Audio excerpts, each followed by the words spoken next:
who's going to leave here with a ticket from Madison? It's a tough call to say who's going to leave here. Like, we have a tight competition between Tim Paulson, we got Ben Stoneberg, we got Will Morad, we got Henrik, one of the local athletes here. Lucas Esslinger is here as well, which is still in jeopardy. Whether he made it through Italy, we don't quite know yet. So he's going to have to bring it. The same thing goes for Tim Paulson. There might still be some changes at the top of the leaderboard. That means that he gets a ticket through the Open. Everything is a little bit messy this year, but I think it's only going to be to our advantage because everybody's going to have to leave everything they have out on the competition floor. And who's going to take the ticket come Sunday afternoon? That's anybody's.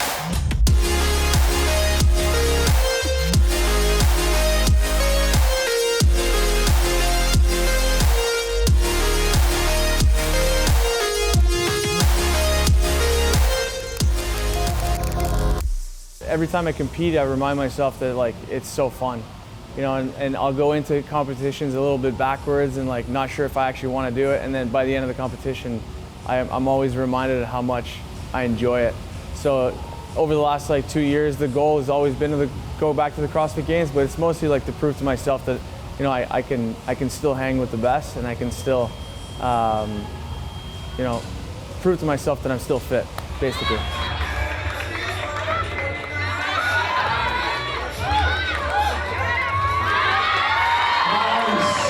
It seems to be the trend in all my competitions. I'll start the competition with a really bad event, get it out of the way, and then I'll try and climb my way back up.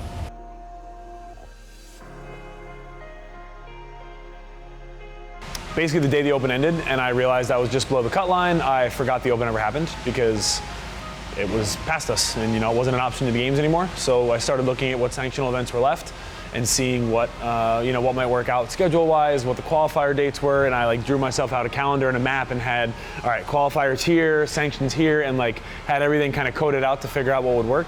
And then we decided on Iceland and Netherlands and France. So they're all spaced about a month apart, so it would allow me to travel, you know, and have some recovery and some legit training in between. And the qualifiers also didn't overlap horribly. I've poured pretty much every part of my life into trying to be the best, you know, athlete and person that I can be over the last couple of years. And the last 2 years I've had a lot of success in the kind of previous format. You know, and I want to show that I'm adaptable. I want to show to myself and to, you know, everybody that I'm adaptable as an athlete, and you know, I can thrive and survive in this new system as well.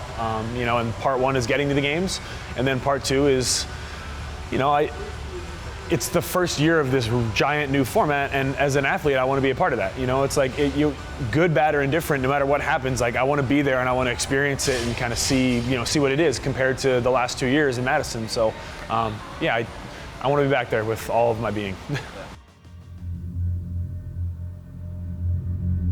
I would love to get a sniff at 300. Yeah, I've never pulled 300 from the floor. I've only pulled it from the hang.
It's going to be a real test having to come back out here. Like I'm going to have to go like warm up again. That felt great. I love this stuff. I'm in it for the love of the game. So it's amazing.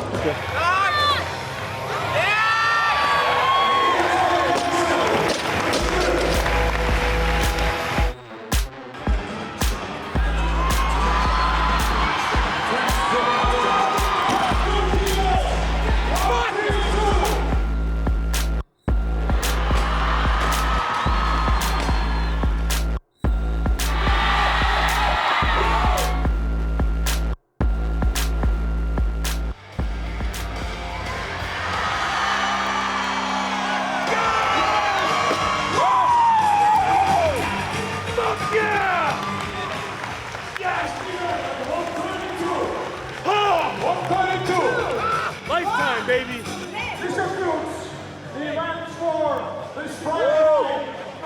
have to get a calculator out, but I think I hit a lifetime PR. It'll be 300? Yeah. All right, that ties my lifetime, and I've never snatched 300 off the floor. At the end of the day, the heaviest I've ever snatched is 285. So it's a 15-pound competition PR. How's the setting in here for doing this? Dude, it's awesome. This place was really loud, and they've done a really cool job. Like, lights only on the floor, dark out there. It's electric, man. It's awesome.